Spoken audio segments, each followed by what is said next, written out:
वज़ीर आला पंजाब सरदार उस्मान बुज़दार से सूबाई वज़ीर औक़ाफ़ पीर सैयद सईदुल हसन शाह की मुलाकात। इत्तेहाद व यगांगत और मजहबी हम आहंगी के फ़रोग़ के लिए इक़दामात पर तफसीली बातचीत। हमारे नुमाइंदा खुसूसी पाकिस्तान गुलाम दस्तगीर की तफसीलात के मुताबिक वज़ीर आला पंजाब उस्मान बुज़दार ने बात करते हुए कहा, पाक धरती की मिट्टी हम सबसे भाईचारे, मजहबी रवादारी और बैनुल मज़ाहिब हम आहंगी का तकाज़ा करती है। कोरोना के बाइस पूरी दुनिया को नए चैलेंज का सामना है।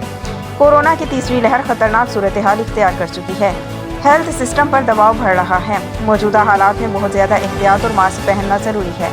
सियासत के लिए बहुत वक्त है, लेकिन इस वक्त दुखी इंसानियत के साथ खड़ा होने की ज़रूरत है। अपोजिशन जमातों को नाजुक हालात में खोश के नाखून लेने चाहिए। अपोजिशन कोरोना के दौरान भी अपनी मनफी सियासत से बाज नहीं आई। मुश्किल वक्त में कौम को तनहा छोड़ने वाली अपोजिशन अब खुद तनहा हो चुकी है।